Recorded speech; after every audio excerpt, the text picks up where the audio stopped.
حدیث مبارک میں فرمایا کہ چغلی کرنے والا یہ جنت میں نہیں جائے گا.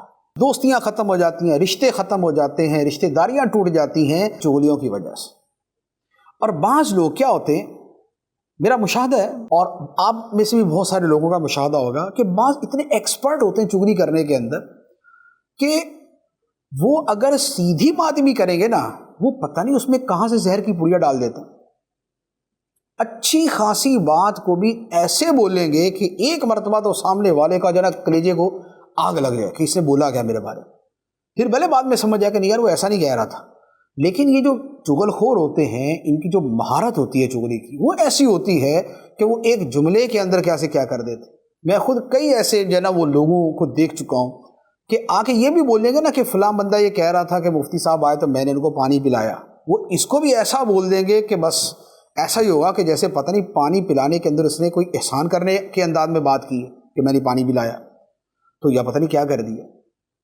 اور بعض تو یہ جان بوجھ کے کرتے ہیں، اور بعض کی فطرت یا انداز ایسا ہوتا ہے کہ بائی ڈیفالٹ ہی ان کے اندر یہ چیز پائی جاتی ہے، کمپنی فٹڈ جو ان کے اندر یہ چیز ہوتی ہے. اس لیے وہ کہتے ہیں نا کہ وہ چغل خور جو ہے وہ یعنی وہ خوشیوں کا قاتل ہوتا ہے اور فساد کا بانی ہوتا ہے. لہذا چغلی کرنے سے بھی بچیں اور چغلی سننے سے بھی بچیں.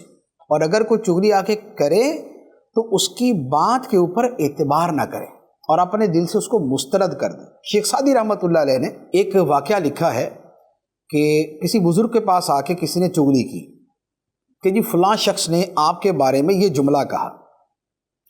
تو ان بزرگوں نے فرمایا کہ یار اس نے ایک تیر مارا، اس بندے نے ایک تیر مارا، وہ مجھ تک نہیں پہنچا، تم نے وہ تیر اٹھایا اور اٹھا کے لا کے مجھے مار دیا. تو مجھے تکلیف اس کے تیر سے نہیں ہوئی، مجھے تکلیف تمہارے مجھے تیر مارنے سے ہوئی. کسی بندے نے اپنے گھر میں بیٹھ کے، کسی اپنی مجلس کے اندر بیٹھ کے جو مرضی کہا، برا کہا، اس نے کچھ سخت جملہ کہا، مجھ تک تو پہنچا ہی نہیں ہے، مجھے تو پتہ ہی نہیں ہے، مجھے پتہ ہی نہیں ہے تو مجھے تکلیف بھی کوئی نہیں.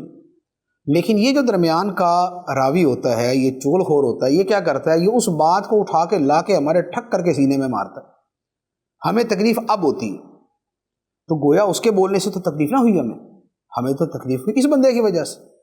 تو یہ جو چغلی کھانے والا ہے یہ بنیادی طور پہ اصل موذی ہوتا ہے.